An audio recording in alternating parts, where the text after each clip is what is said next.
this meeting is being recorded, so just so that we have a recording to share with you later on. Climate change intensifies this through droughts, floods, and heat, causing crop failures and reducing nutrient intake and spreading waterborne illnesses.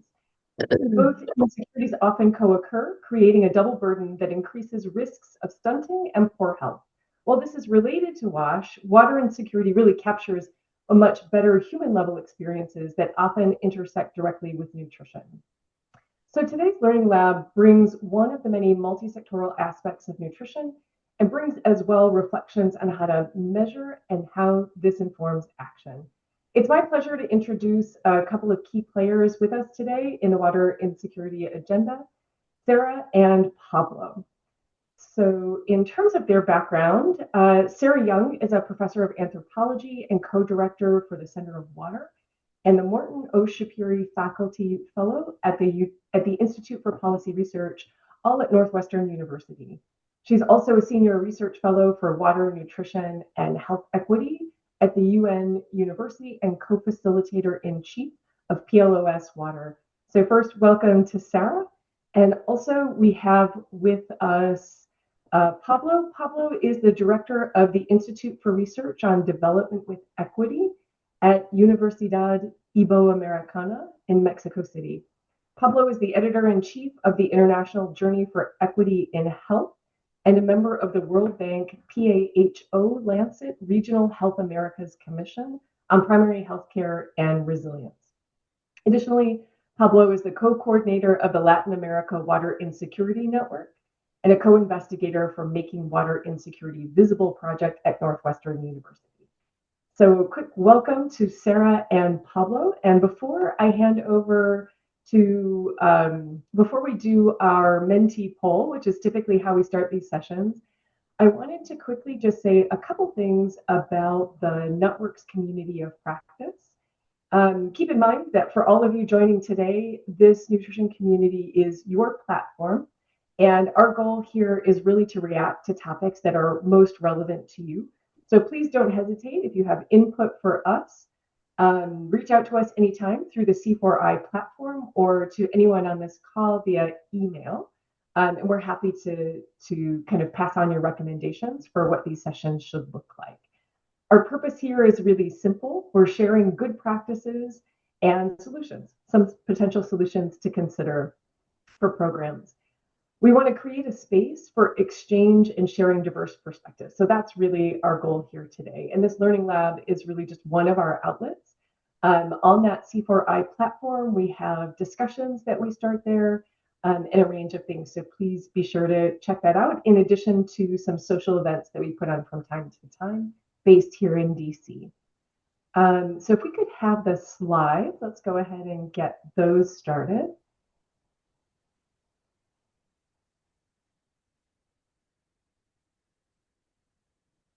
Fantastic. So let's go ahead and move into our mentee poll. Most of you know how these mentees work, so please take a moment to scan that mentee code with your phone.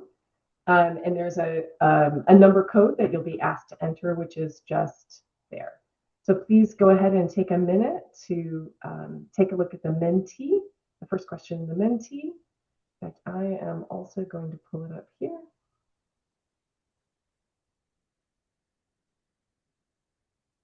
So the first question in our mentee is just a fun one to get us started. What is your favorite activity related to water? And we've got some answers coming in. Some serious, some a little more fun. We're talking about measuring water insecurity with the WISE scale. That'll be very relevant to our conversation today. We've got everything from swimming to snorkeling to showering. That's a good one. Or a hot bath. Going to the beach is one that I'm thinking about today, based here in DC. We've still got cold weather, but we're starting to get a thaw, so I'll be grateful for that. Wonderful. Let's see. It looks like the answers are slowing down, so why don't we go ahead and move to the next question. So tell us, are you involved in any nutrition project that intersects with water issues? We really wanted to get a sense from the group that's here today. How many of you work with at the intersection of nutrition and water?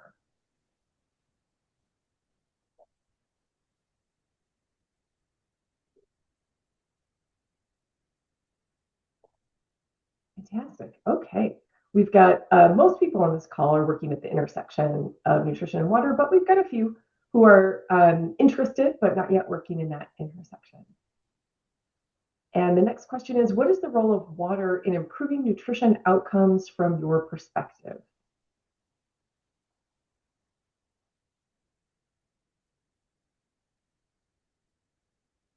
So what do you see as the role of water in improving nutrition outcomes?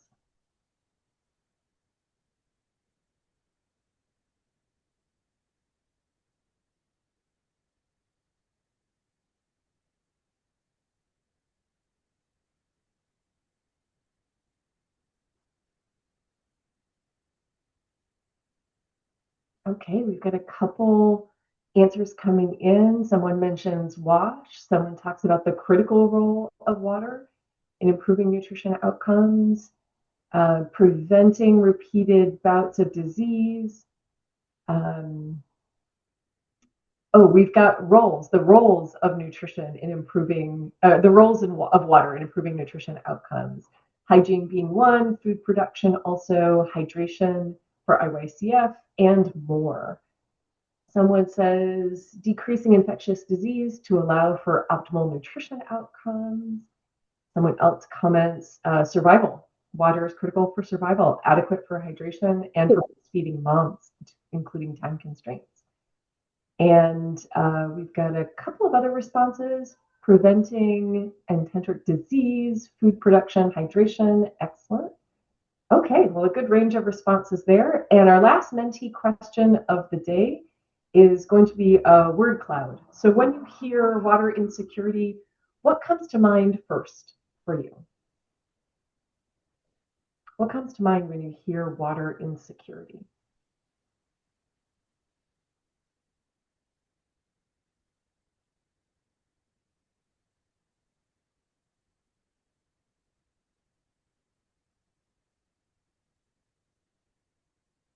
Okay, we've got worry, access and use, food insecurity, hunger, drought and flood, quantity and quality. That's a good one. Unsafe water. Yeah, a range of things coming to mind, and a pretty diverse set of ideas. I see our word cloud is not making clusters just yet, so excellent. Limited resources, a good one. All right. Unfair policies, excellent. So this gives us an idea of what kinds of things are on your mind as we jump into this session. Thank you so much for taking this Mentee poll. It gives us and our speakers an idea of where your thinking is at and where your perspectives are at as we head into this session. So let me go ahead and hand over to Sera to kick off the session. Sera, over to you. Hi, everyone. Thank you for being here and thanks for listening. Thanks for doing a Zoom. I mean, we're all a little bit sick of this, so I'll keep it snappy. And I would like to encourage anyone to interrupt me at any point for clarification or even discussion. So if, as it happens, after I start talking, you're going to do email, let me just tell you what I'm going to tell you anyway, which this is sort of the short version of what I'm going to say for the next 19 minutes and 43 seconds, that there are lots of issues with water that are invisible with how we measure water right now. And the Y scales, which is what I'm going to talk to you about today, part of it, helps to quantify these invisible experiences. And you can think of the Y scale as like the sister scale to the HFIAS or FIES, which I think we all know and love. It gives gender disaggregated data that is like helps us to bridge water to nutrition or to economics or to health or to climate change. Super practical. We can understand prevalence and use this information to target resources, to understand the impacts, and to advocate for other resources. And we're early days. There's just enormous opportunities. So I'm going to answer 4 questions. And the first is, what is water insecurity? And this is like our early morning. Let's just remind ourselves that water is what distinguishes us from anywhere else, not just in the solar system, but the universe. That we need it for chemistry. We're used to floating in it before we come to dry land. It's integral to biology from temperature regulation to passing nutrients. Obviously, we need it for food production, but also for consumption. And after we feed those little ones, we've got to wash those grubby babies. And all of this takes water. Now, my training is in nutrition. My PhD is, this is probably familiar, at least to one of you. Vicky, I'm looking at you. I was trained in nutrition, and water just didn't really come up. I mean, we heard a little bit about it for agriculture, and this was the days when we were starting to talk about environmental enteropathy. It was the time of the Shine trials. But as I have now learned, water shapes public health and nutrition in many, many, many, many, many more ways across all of these levels. And given the fact that 4 billion people face at least 1 month of physical water scarcity, and many more people are facing flooding or poor water quality, many, many more people, water deserves more attention. But I wasn't paying attention to it, not initially. So I'll just tell you a little backstory. Maria asked me to say the backstory, and it's fun. This is the kind of thing that doesn't go into peer-reviewed papers. So I had a K award from the NIH to study food insecurity in the first 1,000 days in Western Kenya. And we had posited that food insecurity would impact moms and babes through these 4 different pathways. And I told you I'm trained in nutrition. Oh, that's right. We had a beautiful study design where we were measuring food insecurity using the HFIAS twice during pregnancy and then a bunch of times after delivery. And so it was a great study designed to understand the role of food insecurity. And I also mentioned I'm trained in nutrition, but I'm also trained in anthropology. And I'm a professor of that now. And with my anthropology hat on, I wanted to make certain that we were asking people what they cared about. And through a bunch of qualitative techniques, we learned that it was water that was on women's mind. And I'll come back to this picture in a minute, but I was thinking water. This is a picture that they took, and they explained how water was really affecting how they fed their baby. There was this really dirty water coming from a prison, and they had to choose between buying water and buying food. And the money that ought to be used in buying food ends up buying water, or buying food, then the water is disgusting. And this is an impossible decision that obviously was really shaping how women were living their lives and feeding their kids. And I thought, well, let's quantify those experiences with water insecurity too. And I knew very little about water at that point, but I knew a lot about food security. It's one of I just finished writing this article, this review on how food security is measured and what it means. And so I had this framework in mind. And with that, I went to look at what's happening in water from a nutrition point of view, a nutritionist point of view. And I learned there are kind of 4 domains of water security that are really analogous to what we think about with food insecurity. And I'll just talk you through those so that we're all on the same page. So the first domain of water security is availability. Like, is there water out there to be had? And lack of water availability looks like this and many other ways. Then there's the access. Like, can you get to water, or can water come to you? And if water is coming to you, can you pay your water bill? And access can go sideways in a bunch of different ways. Like in the United States, there are 2 million Americans who don't have running water in their house. It's not just a lower middle income country problem. Then there's the use. So water is more complicated than food in that with food, we mostly just eat it, but with water, we consume it, but we also bathe with it, as an example. So water can go sideways in lots of ways. The water is considered like fragile, and it's really easy to contaminate, both with chemical contaminants, but also microbial contaminants. And then, of course, the uses of water, non-consumptive uses are many, and you saw some of those back there. The fourth domain of water security is reliability, and water can be interrupted in all kinds of ways, and can be interrupted, for example, when you're relying on a truck to bring you water, as many in Mexico do. So these four domains, when one of them goes away, that's when water insecurity happens. And as a scientist, I was thinking, how do we measure this? And those green check marks indicate where we're good at measuring water. Hydrologists know how many, I'm pointing at Lake Michigan here, hydrologists know how much water is in Lake Victoria or Lake Michigan. The JMP tracks water infrastructure, the physical accessibility. That's generally how we're tracking progress globally up until recently. And then safety of water. There are a lot of fancy tests and point of use tests to know if water is safe. But what I was seeing in the field in Kenya is this need for a holistic picture of how these were all working or not working together. And I was really looking to the playbook of the food insecurity literature, where every year Gallup is reporting on how people are experiencing food insecurity or not. And this is what I wanted to do for water. Does that make sense? Are there any questions at this point? Awesome, great. So that's what water insecurity is. I'm going to tell you briefly about what the WISE scales are. So the first, there are several WISE babies. The first was the household version of the water insecurity experiences scale, and that was developed based on data from like 25 different countries, 28 sites that were selected for really maximal heterogeneity. So you can see really urban settings, really rural settings, places with all different kinds of climate. Then in 2021, there is the individual version of the household scale.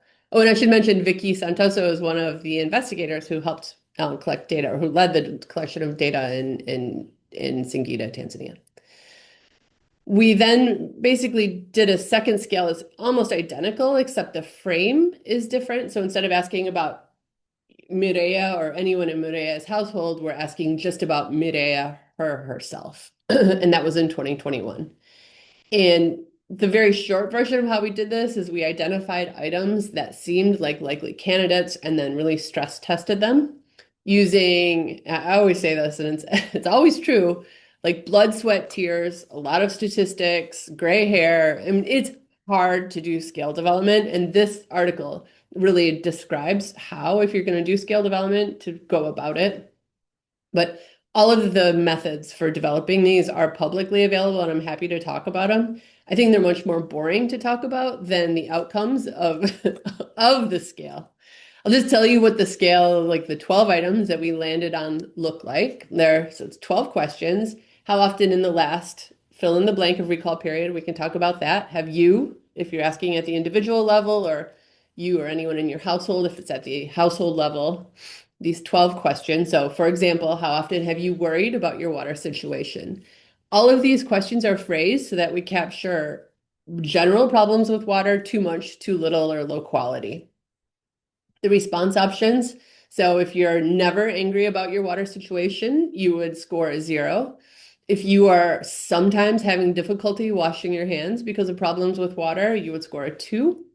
So that means the range is 0 to 36. These questions take only 3 minutes to answer. Now, that is a huge accomplishment for an anthropologist. I'm going to say we love long stuff. But it was at right as soon as the first scale was published, an economist, and I say that in a loving way, an economist said, but surely you have a shorter version. I'm like, damn it. Okay, fine. Here's a 1-minute version. It was either, he was going to do it or I was going to do it. So I did it. And and it's not me singly. All of this work is the result of many, many people. But I was really glad that we landed on this 1-minute version, because that was right around the time that COVID hit. And there was a lot of online surveys that happened. These scores range from 0 to 36, but we've identified 4 levels. So we can say no to marginal water insecurity, all the way up to high water insecurity. And we describe these levels in a peer-reviewed paper in this manual that I will return to.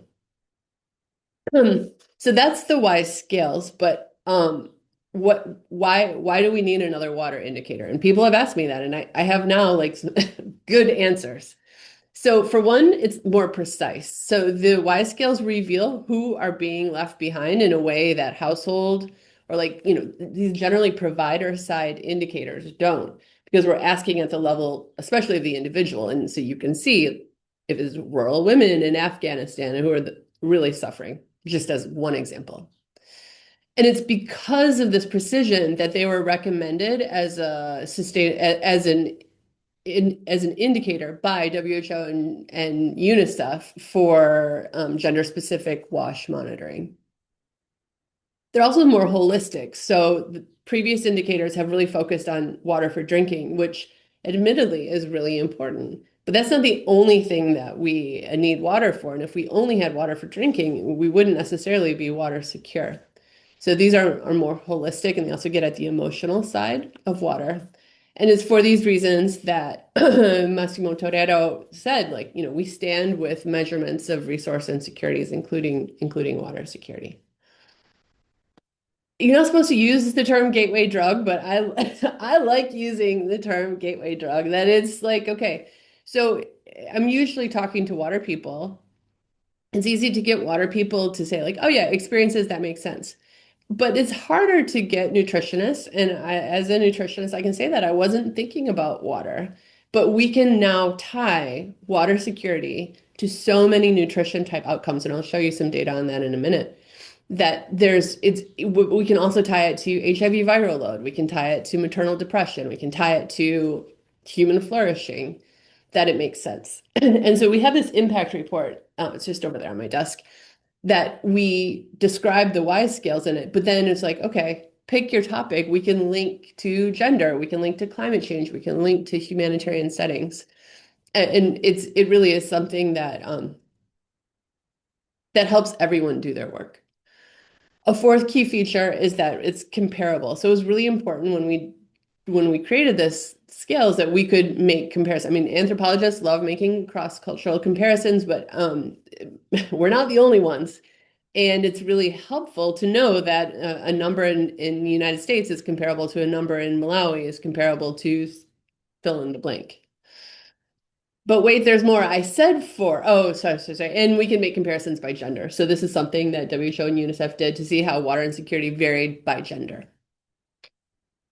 I said there were four, but when I was making my slides, I thought, let me treat these World Bank nutritionists to two more key features.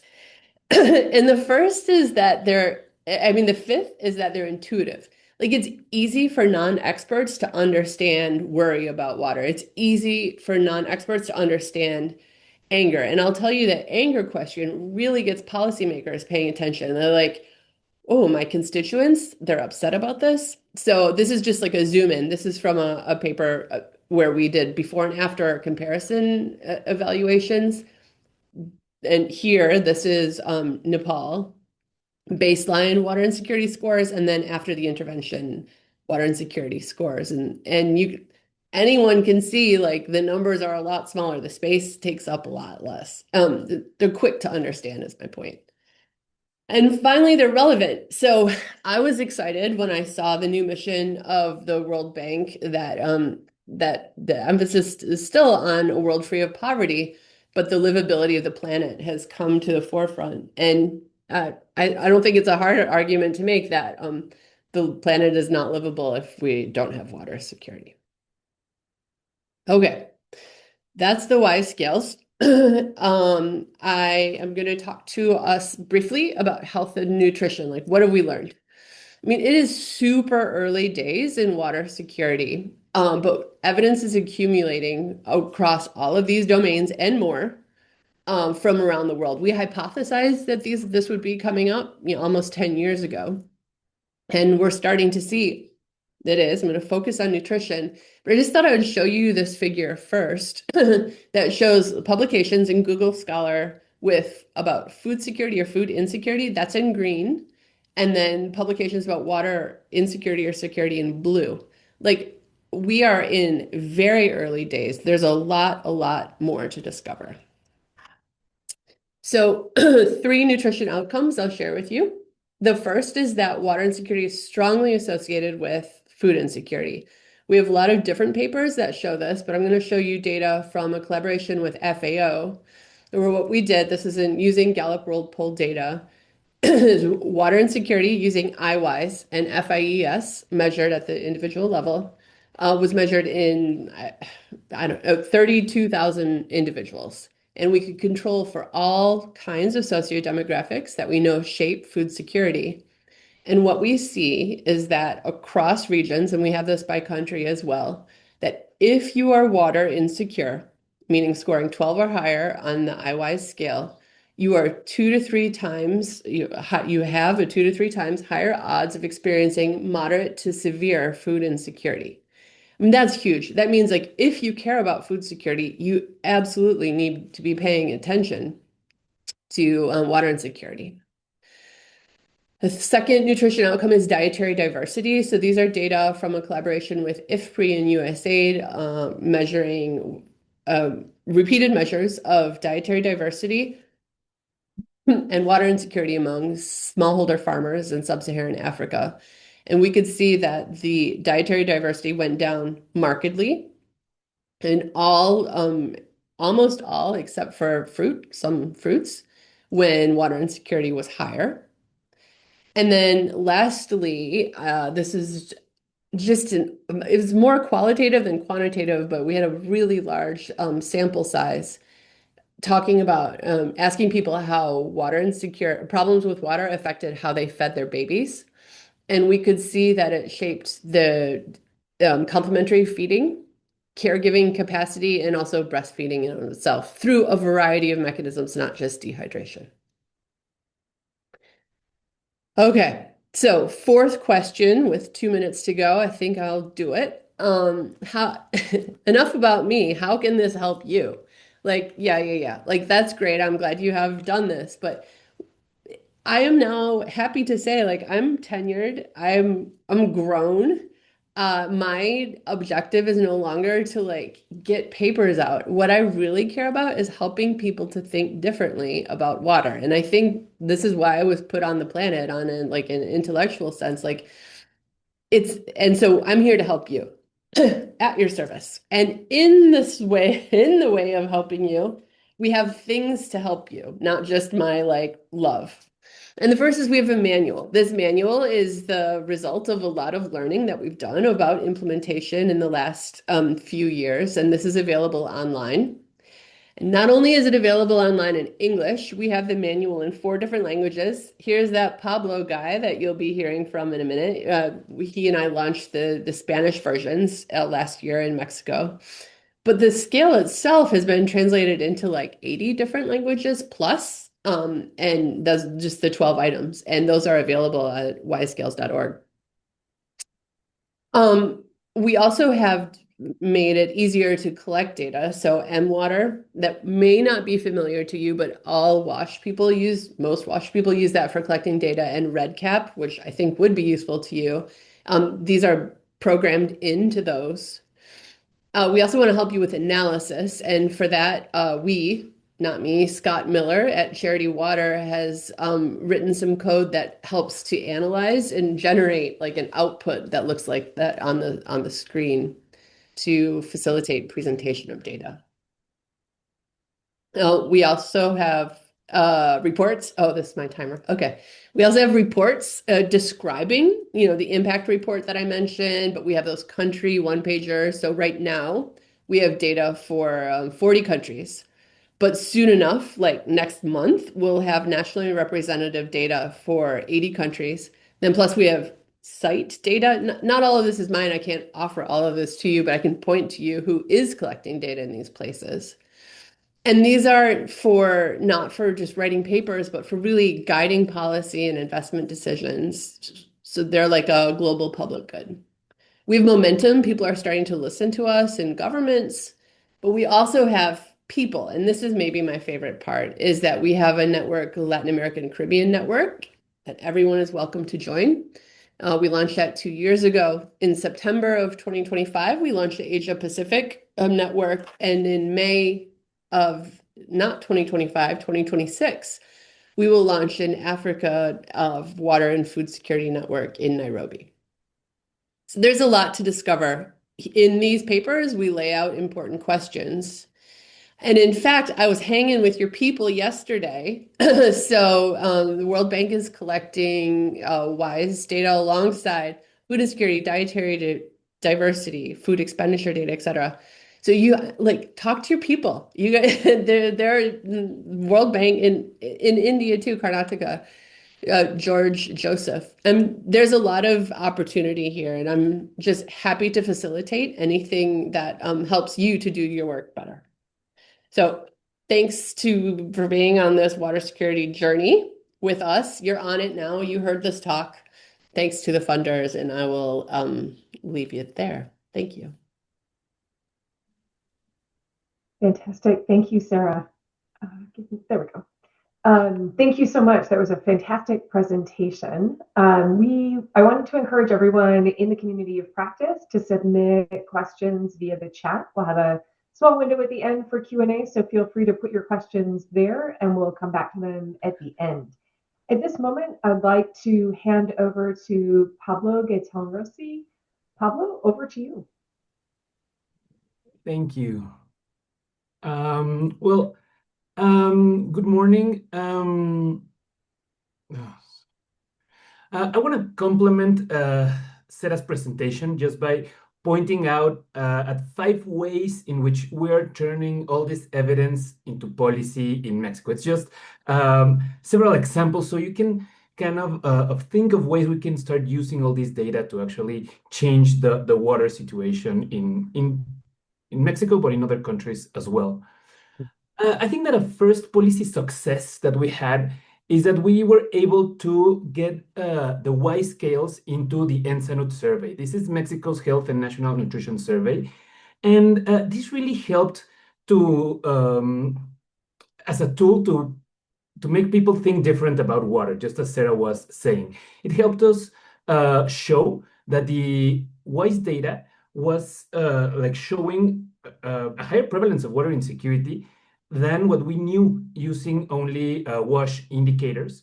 As you can see in the map, there was like a larger variance in different states in Mexico, and that actually opened the conversation on the policy side. Like, what are some states doing different from others? Also, it allowed us to see some at-risk population, particularly low socioeconomic status, its strong link to food insecurity, and how it was higher in households with minors. So this was important because it kind of suggested how to target programs for water insecurity. And I think that another important aspect of having this data is that recently in Mexico, the government launched a strategic plan, the 2024 to 2030, which is a national water plan.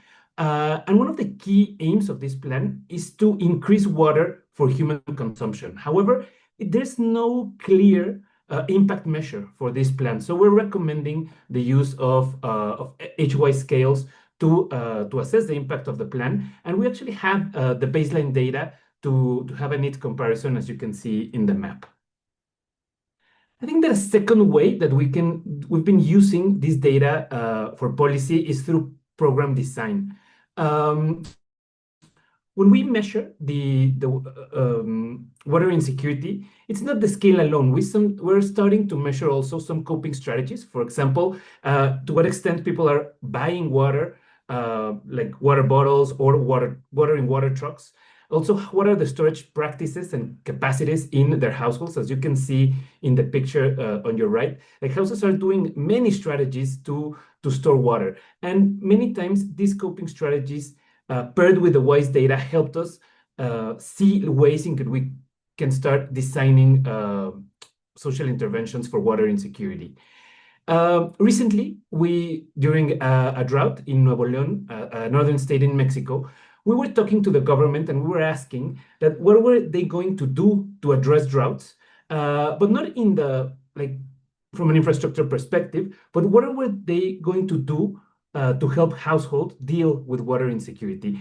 And an interesting thing is that it wasn't clear who was taking water as a key objective.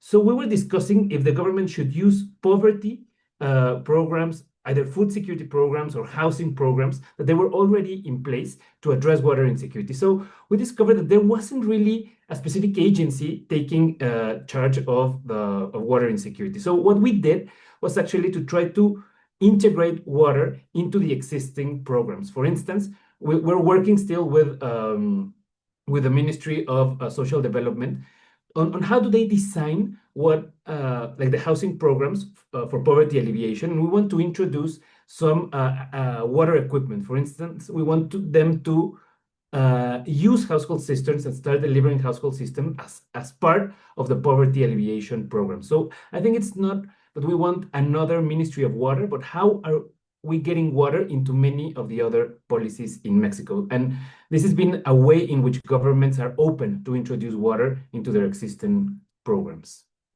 A third way that we're trying to get water into policy is through the way they're deciding who benefits from these social programs. These are two examples that I think are interesting in many ways of how to do this.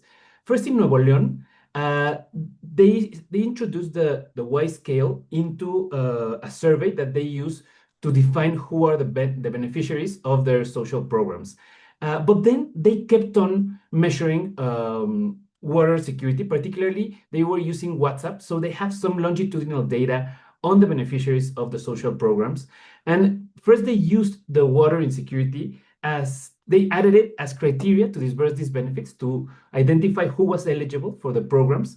But by pairing water insecurity with poverty, they're also looking at the effectiveness of some of their programs. So this is like a way in which the government is using the scale and the data. A second way, it's an ongoing research that we're doing with the National Institute of Perinatology in Mexico. And what we're doing is that we're putting the HY scale into the initial screening of every patient that comes into the institute. What they were recognizing is that water insecurity is an important social determinant of health, and that they needed to account for water insecurity alongside food insecurity. They were already measuring food insecurity, but they're using this social data to prioritize healthcare of high-risk pregnant women. So this is also a longitudinal study, and this might change the way that Institute is operating by recognizing another determinant of health. And let me move on to program evaluation. I think this is one of the important areas of work that we're doing in the water insecurity realm. Is that first, as I was telling you, we want to do a longitudinal evaluation in Nuevo León of households receiving cisterns in Nuevo León. It's like these specific water elements that the government is giving to low-income households. We want to see if that's actually changing their situation. So we work with the government, and they're giving us their data to see the impact of including water into their social programs. The second is also an initial project, but we want to do an impact assessment of a pilot intervention with water trucks in a Mexico City municipality. As you probably know, like water trucks are becoming like a key element of water distribution in large cities, particularly in Mexico City. So we want to see if an intervention trying to put in more transparency into water trucks and it's actually improving the water insecurity situation in Mexican households. And lastly, I want to talk to you a little bit about the program evaluation on in humanitarian settings. In the Yucatan Peninsula, they were struck by important floods, and several municipalities received government aid to recover from these floods. However, there are few research kind of examining the long-term consequences of the floods, and we want to see if those funds actually made a difference in these households. And we're using water insecurity as a measure to assess like changes, if households are actually improving their situation with water. And finally, as Sarah was telling you, for us, the the network, it's important as a reference to what we're doing in Mexico. We want that to be a reference for other countries as well. So what we're doing is that we created a network, which is the Wise Lac Networks, where we are promoting regional uptake of the water insecurity approach. So we're sharing some of these experiences that we're having in Mexico with other countries. I think that an interesting example is Brazil, that they saw what we were doing on a small scale in Mexico, and they took it to the Ministry of Social Development, and they're looking for ways to start measuring on a regular basis water insecurity, but also to integrate HWISE into its zero hunger strategy. That for us, that would be huge, because that would be like a clear way on how to incorporate water insecurity into a large scale national program. And the other way that we're hoping that the network is influencing policy is through FAO. Particularly, we had now the FAO Panorama Report had like a small section on water. So I think that's a key way to start changing how people think of food insecurity, and start thinking that it's that you should thinking alongside water insecurity, and that it makes sense to measure it, both of them together, to improve social protection programs. So in the interest of time, I'm going to leave it there, but please join the newsletter. We're sharing a lot of the things that we're doing Wise Lac Network. Thank you.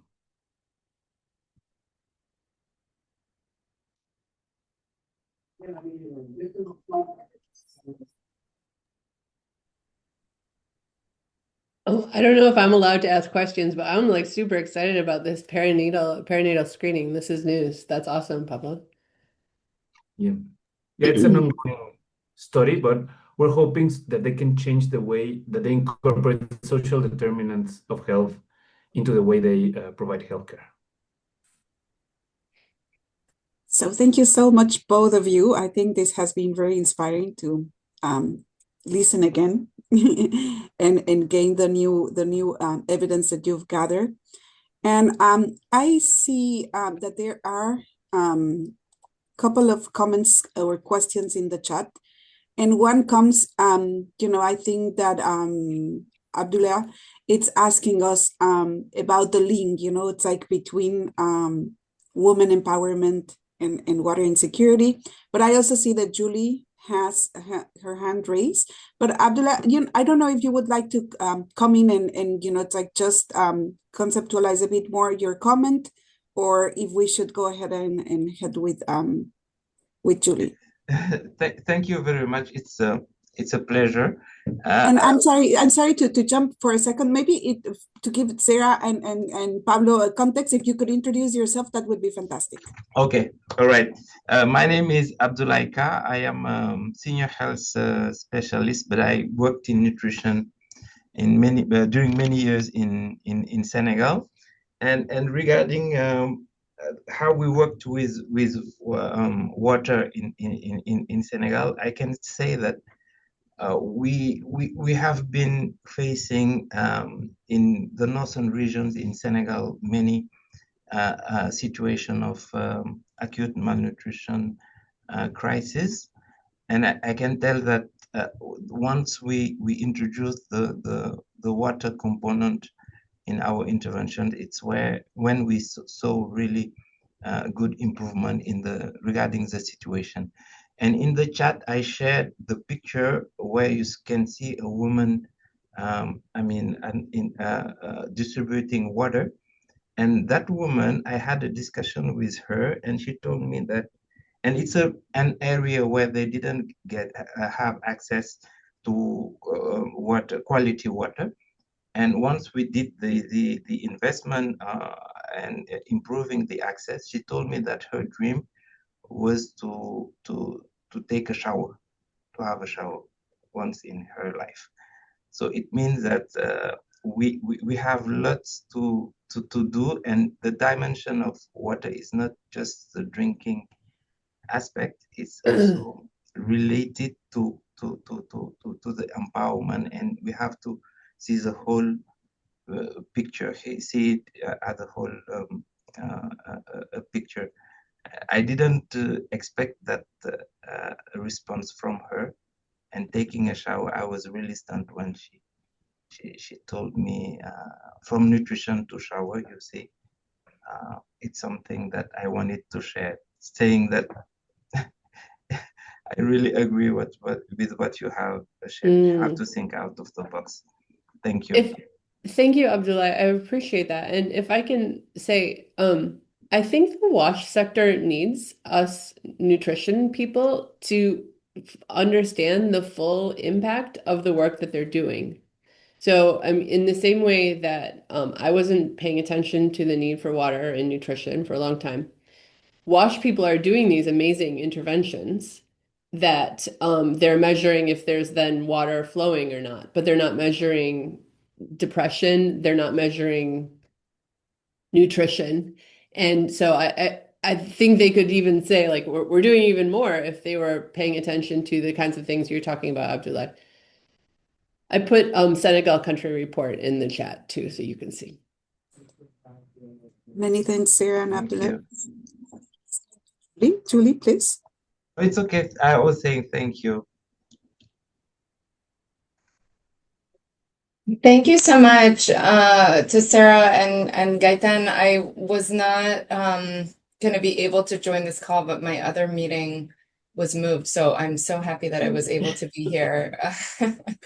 And yeah, this is very interesting. I wasn't aware of this scale, so this is super useful to me. And I guess, interestingly, I work in Mexico, and so, I guess I didn't read through the full agenda, but I thought, oh, this would be so great. I wonder what they're doing about it in Mexico. And then Gaitan, you gave your presentation, and it was right on point. So I'm happy to hear that this has been an ongoing collaboration that you've had with, some of the key actors, and that it's integrated into Ensanud, et cetera. I guess my question, so the conversations that I've had in Mexico actually have to do, and I had to set this to Tav also since I wasn't planning on being here, but so I think it's really interesting to think of the linkage also with the sugar sweetened beverage taxes and efforts to remove or reduce consumption of SSBs. And the conversation that I've had with Ian Ispe in particular has to do with restrictions in schools. So, that there's obviously a strong desire, and this has been done in some other contexts, but the strong desire to institute a ban for such types of beverages in schools, and that the challenge that they face in Mexico particularly is this lack of access to water. So it's a lack of an alternative, right? And so you cannot actually institute these types of bans when you don't have a viable alternative. And of course, one alternative is to, bring in have water bottles, but then that has the environmental constraints. And anyway, so obviously the ideal is to just have access to clean water that you can fill a cup, you can fill a reusable water bottle, whatever it is, so that it's both climate friendly and healthier. But I guess, and so this even stimulated conversations we have a water colleague from the bank who had a project in the water sector, but I don't think it went well. I think in the end, actually, a large portion of their funds were canceled. And so to me, there's this real challenge, right? And we face it all the time. And I think water is another one of those sectors that's similar to nutrition. The obvious similarity is that it's multi-sectoral, et cetera.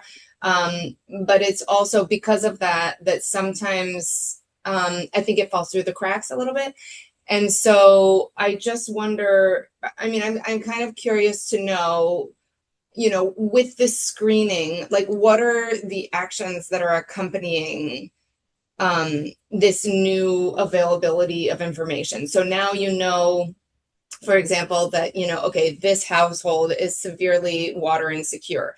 Are there actual interventions that are targeted to those households, or what's, and what has the collaboration between sectors been? Have you had any success with that?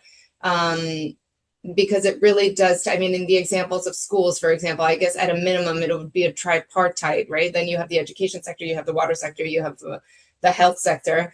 And it just becomes very complicated very fast, and it doesn't necessarily work. So I'm just curious if anyone on this call, or if you have had experiences that are really oriented towards implementation and what that looks like, and what are some of the, I don't know, the key elements, key ingredients that really helped to move something forward, something impactful forward. So I can take. Let me start with this one. I'm going to start with a second question on the on what are the triggers for interventions. I think that at least in our experience in Mexico, it's been more at the state level rather than at the federal level that we've been having. We're looking more interest in our work. And I think that the key trigger, it's actually disasters or the risk of disasters. So it's more the states that are having a high risk of drought or even floods. So I think that states are really aware of the consequences of particularly climate change related disasters, and they're approaching us because they know that water is going to be a key issue. So they're starting to prepare for disasters, and that's kind of like an incentive to keep the ball moving on focusing water insecurity in households. That's kind of the key change, that it's not only infrastructure. They have a lot of things that are already going on in infrastructure, but moving or shifting the focus to household is like a key way to get our policies ahead. I agree with you that there's an important debate in Mexico with the link with sugar-sweetened beverages. Actually, probably in the next months, the INSP, which is the National Public Health Institute in Mexico, they're publishing a book on obesity, and that book contains like many pathways to obesity. And I collaborated with a chapter on water. So we were studying what are the links between water insecurity and obesity in particular. And it has to do with the research on how households are changing like what they cook, what foods they choose to cook when there's water insecurity in the household. So we're trying to map the research that we have on that to show that there might be a pathway into an increased intake of sugar-sweetened beverages and ultra-processed foods, you don't need much water to prepare them or any at all to consume the sugar-sweetened beverages. And lastly, I agree with that. I think that the restrictions in schools, it's a big thing happening in Mexico, and we're all looking at the implementation part of those bans. One of the main challenges is the like having drinking water in the schools. It's been already like identified that many schools don't have the infrastructure to provide water. So I think that we need investments in there, or it will not work, those bans, and they'll start to ignore them. And finally, I just want to show that to mention that we're looking to include a version of the Y scales that's adapted to school settings. So there's a special version of the scale looking into that. So I think it would be great to have that in Mexico and pair it with the implementation of the bans.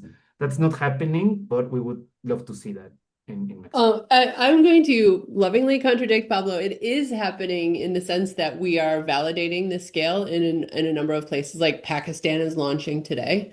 And we plan to roll this out in Mexico soon. And so it's not a done deal. It doesn't have the maturity that the ancient IWISE scales do, but there's a real appetite for measuring WASH experiences in schools and healthcare facilities, and we'll soon be there. Come play with us. Thank you so much. That's great. And I think, Julie, that just based on the little I saw in your project in Guatemala, the scale at the health facility level could be so informing as well. Yeah, that was actually what I was thinking. I think in institutional settings, it's can be very interesting. And I mean, sorry, just to contribute here, again, this falling through the cracks. and the complications that arise in implementation in particular. I think at least this Guatemala project that I work on was designed in such a way, it's a water/nutrition project, but then the implementation has just been a nightmare, to say it very openly, because the implementing agency is the Ministry of Health, and they do not have the capacity, mandate, knowledge, experience in implementing water activities. And so even though the project was designed as such, I think there's really specific modalities that need to be taken into account to make sure that the project is successful. And so those modalities, for example, being that the Ministry of Health cannot actually be in charge of implementing water activities in this context because they just don't have the mandate to do so. And then you have a high risk of, bad implementation or no implementation, and so it's going back to this multi-sectoral coordination that just can be so complicated. In the case of Guatemala, we didn't even have that option because, we are legally, we signed with the government a legal document that says that the implementing entity will be the Ministry of Health. But in our case, that has just been risky because they just don't have the mandate to do that. But then actually, waterfalls, and I think this is probably similar in most contexts, it's usually a municipal level responsibility. And so it's just really hard working at those different levels and across sectors, across, meeting different priorities and getting the right people around the table who can give you the technical inputs to do it well or to build capacity in the Ministry of Health. And anyway, so thank you for bringing that up, Mireya. I'm just kind of sharing that's been our experience of a multi-sectoral WASH nutrition project in Guatemala. It's just not that simple, and it's hard to want to do more when you hit so many bottlenecks, along the way. Thanks, Julie. Okay, so Mireya, there's a question from Rebecca that was in the chat, which I yeah, I just want to mention that it's like some of our colleagues have been in need to drop out of the call because we have lots of working meetings due to the restructure of our unit.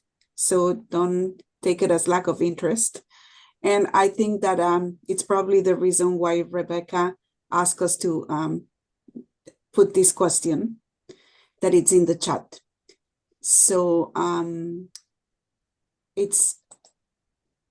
do you want me to read it, Sera? Or no, I see it. I was just going to type an answer to save time. There's great examples from Mexico.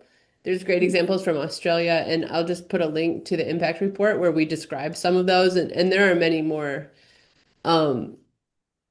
Maybe one anecdote to share that I wouldn't put in print is the head of AMCA, which is the African Ministerial Council on Water, said like, the Y scale. Yeah, I tell my ministers that points on this scale are votes against them.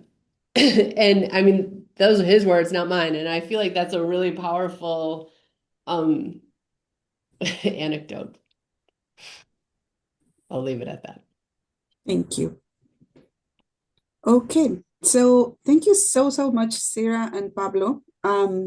This is being recorded and it's going to be posted in our platform for the community of practice. So it can be viewed by colleagues who are in regions that have a different time zone than ours. And to keep the conversation going, I would like to just verify that we can share the slides and in the C4I platform as well. Okay. I'll send you them as a more simple PDF. Okay, perfect. Yeah, that would be appreciated. And so I think that this actually resonates with many of the things that we've been working at the bank, including, for example, the fact that we're really pushing towards having more integral and multi-sectoral programs in which water is always one piece of it. In addition, like just for you to get an idea of the relevance that this could have, the models in which, like the bank is doing a lot of changes. And among them, it's like we're going to have instruments that are called implementation programs or implementation plans. The water sector has an implementation plan, and the health sector has one implementation plan as well. And within this implementation plan, one action that is crucial is to have primary healthcare facilities that have the basic infrastructure, and water is cited as one of them. So, it's like all of these, I think, are entry points for us to collaborate that are related to both nutrition and health. And I think that we really appreciate the understanding of what water insecurity scales measure and the difference to the WASH sector. And, it's like I will close it to now, it's like except if there is any other pending question from any other colleague.